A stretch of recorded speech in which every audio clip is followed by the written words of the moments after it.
já tá filmando. Então, vamos começar. Gente, então, finalmente hoje vamos começar a estudar os 78 incisos do artigo 5º da Constituição Federal. Retomando, lembram que nós estamos vendo a Constituição Federal desde o início mesmo, desde lá do preâmbulo, né?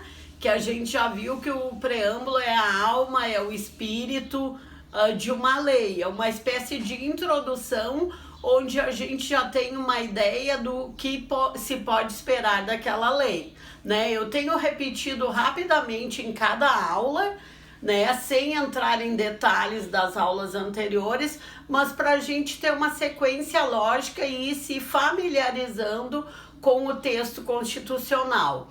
Então, depois do preâmbulo, a gente viu o artigo 1º do título 1, né, que são os princípios fundamentais. A gente viu que a Constituição ela é dividida em títulos, em capítulos e em seções. Eu tô rindo porque eu tenho impressão que assim a câmera... Desculpem.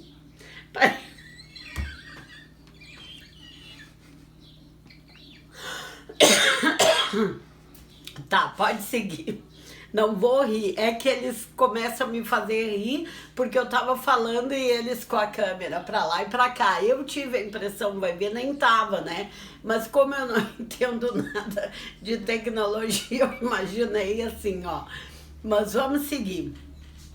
A gente viu que a Constituição é dividida em títulos, em capítulos e em subseções. No caso do título 1, que trata dos princípios fundamentais, nós vimos que tem só 4 artigos. Então, esse título 1, ele não é subdividido em capítulos, nem tampouco em seções, e nem precisaria. São 4 artigos muito objetivos e relativamente curtos, né? O primeiro artigo trata dos fundamentos, o segundo artigo dos poderes do Estado, o terceiro artigo dos objetivos e o quarto artigo dos princípios das relações internacionais. Tudo isso a gente já viu nas aulas anteriores. Então, desde a aula passada, a gente passou para o título 2. O título 2, sim, este vai vir dividido em capítulos. Nós estamos no capítulo 1, que fala dos direitos e deveres individuais e coletivos.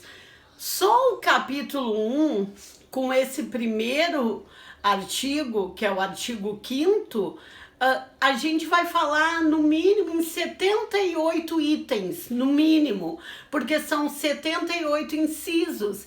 E alguns incisos, para que a gente explique didaticamente, às vezes a gente ainda vai dividindo ele em assuntos ali. Então, os 78 incisos, provavelmente, a gente vai discutir mais do que 78 assuntos, né? Então, o título 2, dos direitos e garantias fundamentais, o título 1 tratava dos princípios. Agora, o título 2 trata dos direitos e garantias fundamentais. No capítulo, o título 2, aliás, desculpe, no capítulo 1, dos direitos e deveres individuais e coletivos. E daí a gente começa com o artigo 5º. Na aula passada, a gente viu que no caput do artigo 5º, ou seja, na cabeça do artigo, 2 pontos a gente já tinha que observar ali, 2 assuntos já no caput do artigo 5º.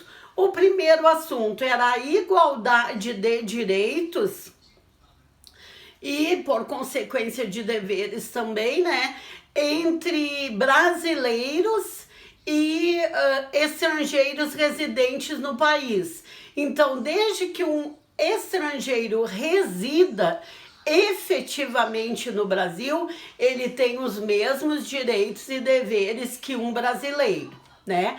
Esse foi um ponto que a gente viu. E o segundo ponto que a gente vê que está no caput do artigo 5º e que também é muito importante é sobre a inviolabilidade dos direitos.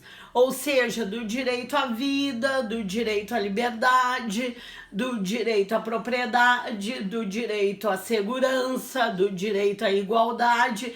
Esses direitos são invioláveis conforme o caput do artigo 5º. E daí nós passamos para os 78 incisos. E a gente vai ver que cada um dos incisos traz um assunto que, se a gente fosse desdobrar do ponto de vista teórico, do ponto de vista da doutrina jurídica, nós ficaríamos 2, 3, 4 aulas só em um dos incisos, né? No inciso 1, vem um ponto muito interessante de a gente discutir hoje, que é a igualdade de direitos e obrigações entre homens e mulheres, né? Então, igualdade de direitos e obrigações entre homens e mulheres. Aí eu grifei noutra cor, nos termos da Constituição Federal. Por quê? Porque essa igualdade de direitos e obrigações entre homens e mulheres não é bem assim, né? Às vezes as mulheres, por causa do movimento feminista, etc., eu quero ter os mesmos direitos que os homens, né? E às vezes até as mesmas obrigações que os homens, né? As mulheres querem ter. Mas assim, ó, as mulheres não têm as mesmas obrigações em algumas questões. Vou dar um exemplo. Alistamento militar. A mulher não tem essa obrigação de ir lá fazer o seu alistamento militar. Outro ponto, que não existe igualdade entre homem e mulher em muitas profissões, né? Não sou especialista em direito previdenciário, mas isso a gente vê na Constituição e sabe, né, pela prática jurídica do dia a dia, nem sempre é a mesma idade ou tempo de serviço para aposentadoria de homens e mulheres. Nem sempre a mesma idade que é exigida para a mulher é exigida para o homem. Nem sempre o mesmo tempo de serviço que é exigido para a mulher é exigido para o homem, né? Muita coisa já está mudando no direito do trabalho, na legislação previdenciária e até mesmo nos estatutos dos servidores públicos, mas ainda existe essa distinção em muitas profissões e em muitos... Me fugiu o termo, eu quis dizer municipal, estadual e federal. Me fugiu o termo, se alguém aí lembra, me diz que termo teria que ser usado. Em muitas, né, camadas, nada a ver. Municipal, estadual e federal. É um termo que a gente usa toda hora, até aqui na Constituição, agora me fugiu. Mas existe ainda essas distinções, né? A aposentadoria nos municípios, se o município é estatutário ou seletista. Alguns municípios no Brasil ainda têm os seus servidores públicos seletistas, outros estatutários. Então, querendo ou não, hoje ainda existe a diferença de idade ou de tempo de serviço para aposentadoria entre homens e mulheres, né? E nem todos os estatutos, em todas as profissões, mas ainda existe, tá? E essa diferença do alistamento militar, essa nem se fala, né? Todo cidadão sabe que a mulher não tem a obrigação, não tem o dever, nem isso é possível, nem isso é previsto. Aí a gente já vai para o segundo inciso, de fazer o alistamento militar, né? No Brasil ainda não existe o alistamento militar para mulheres. Depois as mulheres até podem ingressar nas polícias civis e militares, mas para o alistamento, aquela prestação de serviço para a pátria não existe ainda para mulheres. Por isso que essa igualdade de direitos e obrigações entre homens e mulheres é nos termos da Constituição, tá? Daí a gente... O que quer dizer nos termos da Constituição Federal? É nos termos ou na forma que manda a lei, né? Num texto legal, quando a gente lê nos termos de, quer dizer na forma que aquela lei mandar que seja, né? E o inciso 2 diz que ninguém é obrigado a nada, a não ser que a lei obrigue, né? Então, o inciso 2 repete aquela máxima, aquela frase feita que a gente usa muito no direito, que diz, ninguém... Diz o que mesmo? Ninguém será obrigado a... Alguém lembra? Eu vou ler tal qual está na Constituição, porque às vezes na doutrina muda um pouquinho, tá? Na Constituição diz assim: ninguém será obrigado a fazer ou deixar de fazer alguma coisa, senão em virtude da lei. É mais ou menos isso que a gente, com algumas variações, mas é mais ou menos isso que a gente toda hora lê na doutrina, lê no direito penal e etc, etc, né? Ou em qualquer outra área do direito. Mas eu quis ler para vocês tal qual está ali na Constituição, porque quando eu coloco aqui, eu coloco já explicado, já nas nossas palavras. Por quê? Porque vocês não têm que necessariamente decorar tal qual está na lei. Vocês têm que fazer o quê? Tem que saber o que a lei diz e não decorar tal qual. Com o tempo, vocês até decoram. Eu sou de uma geração que eu escutei os meus professores que diziam: a gente não precisa decorar a lei, a gente tem que entender a lei. Ninguém sabe todas as leis de cor, né? Ninguém no planeta.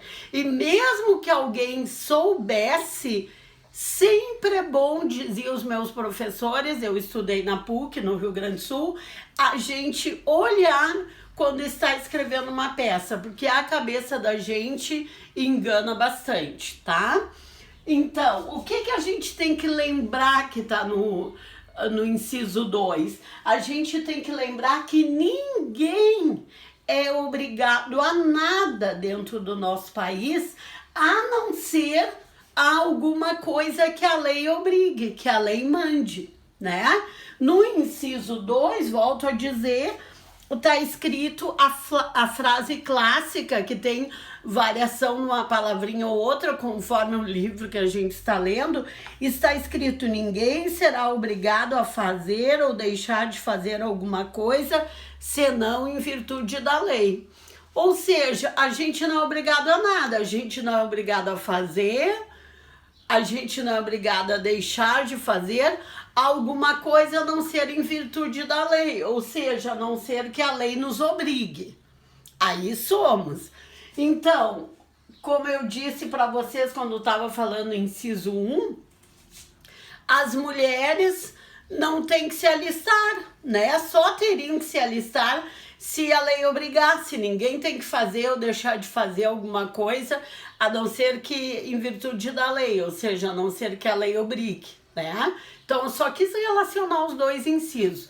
Inciso 1, as mulheres e homens têm igualdade entre direitos e deveres nos termos da lei, nos termos da Constituição. Aí eu dei exemplos para vocês em alguns casos que as mulheres e homens não têm igualdade, que é o caso do serviço militar e da aposentadoria, né? E em relação ao inciso 1, na Constituição está escrito assim: homens e mulheres são iguais em direitos e obrigações, nos termos dessa Constituição, né? Então, resumindo o que está escrito aqui: igualdade de direitos e obrigações entre homens e mulheres, nos termos da Constituição. Inciso 2, ninguém é obrigado a nada, a não ser que a lei nos obrigue. Ninguém é obrigado a fazer ou deixar de fazer alguma coisa, senão em virtude da lei.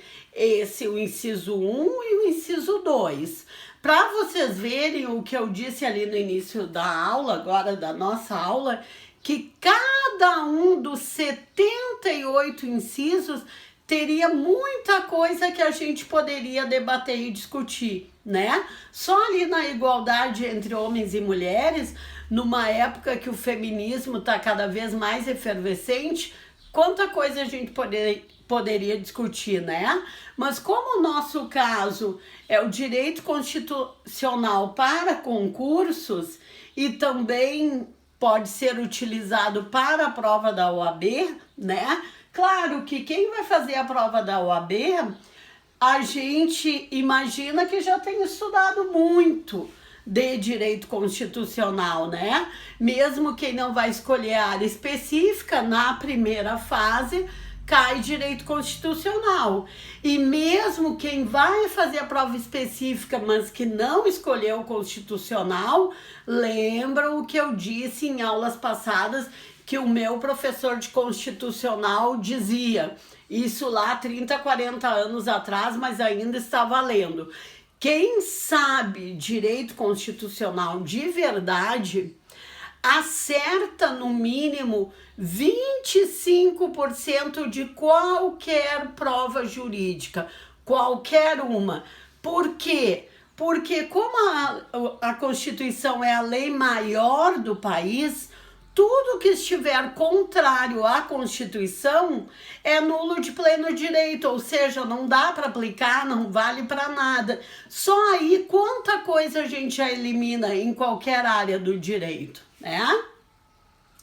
Então, gente, por hoje é isso. A gente ainda viu recém 2 incisos, faltam 76, mas aos pouquinhos a gente vai dominando, né? Como vocês dizem hoje, vamos dominar essa área. E por enquanto é isso, ok? Na próxima a gente segue.